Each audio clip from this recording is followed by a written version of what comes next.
shortcut for tick symbol in Word.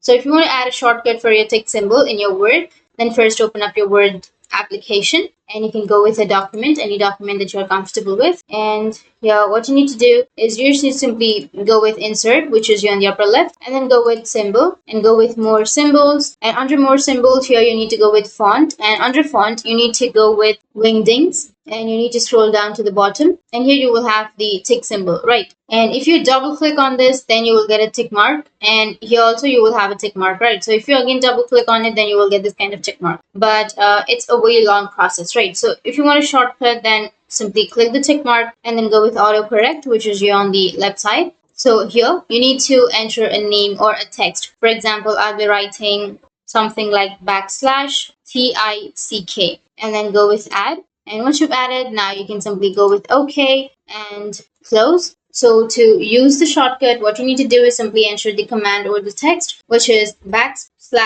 and then text and hit the space. \/ tick, hit the space. And again \/ tick, hit the space. So that's how you can get a tick symbol by shortcut in your Word. And if you have any questions, feel free to comment below. Thanks for watching.